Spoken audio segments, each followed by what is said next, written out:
Hi, I'm Jennifer Thompson with Compelling 365 on the 10 steps to self-publish your book.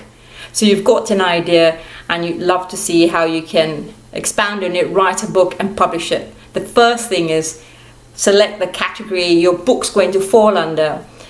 Besides fiction and non-fiction, a whole series of categories. What category is your book going to fall under? Under fiction, there are things like romance, thriller, science fiction, horror.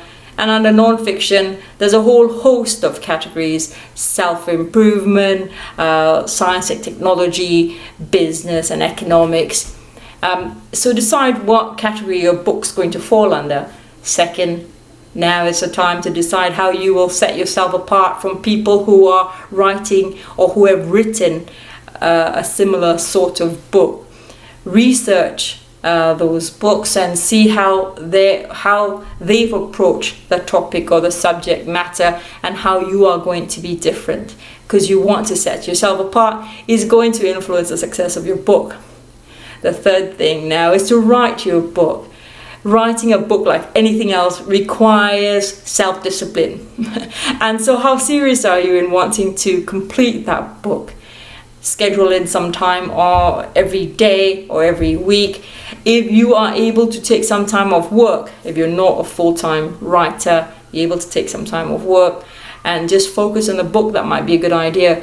I think you'll have a greater chance of finishing the book if you actually schedule in when you'd like to get it done. So now write the book, because how serious are you in wanting to get that book done? The fourth thing is, now once you've edited it a few times, if you finish your book and you've edited it a few times, this is a non-negotiable. You need to get a professional editor. Now realize not all editors are created equal, because I went to one editor and I felt I needed to go to another one to get a better job done. So not all editors who say they're professional editors are created equal. Some of them might be doing so many different things. I would suggest going to an editor who really is just a professional editor, book editor. This is a non-negotiable to get your book professionally edited. So that's the fourth step. The fifth part of this, your self-publishing of a book, is making sure now the book is formatted to be going online. So if you go onto both Amazon and lulu.com, they will give you the dimensions, possible dimensions, trim size for your book. The most popular book size in the US is 6x9. Maybe you don't want to use that book size, so do everything on Word document. That's so important. Because you might want to make changes, or you might have to make changes. So look at the dimensions they provide and make sure your paper size when you're writing your book is going to suit what they are requiring of you when you want to upload your book. So look at all the dimensions they offer, and you can also customize your book size. So formatting your book is really important. You might want to get someone who does that professionally as well. Although both Amazon Kindle self-publishing and Lulu are very self-explanatory.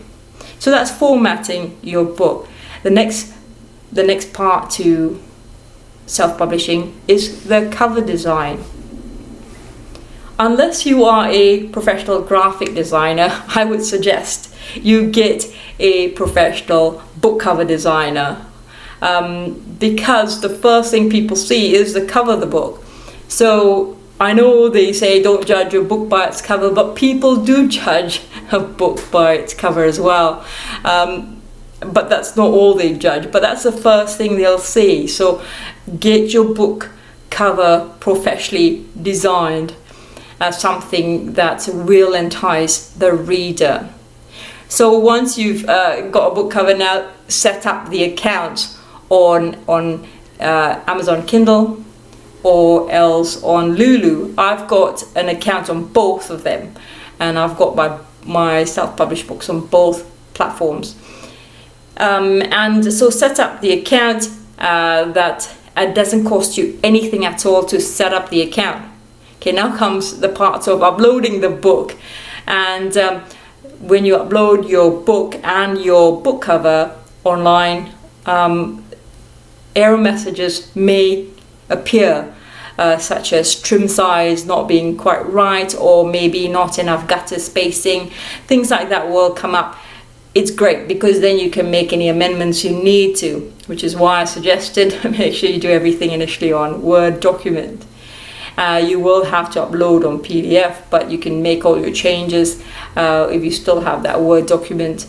And so now it's they tell you if there's any changes or mistakes made in regard to trim size, in regard to images you might have in the book. So that's the next step, is then you preview the book. You have an opportunity to preview the book online. With Amazon, you can preview the book online. They also give you the option to order a copy of a proof copy of the book. Once you've approved the proof, then your book will be, it takes about a day or two for these places like Amazon or Lulu to actually put the book live, to bring the book to life.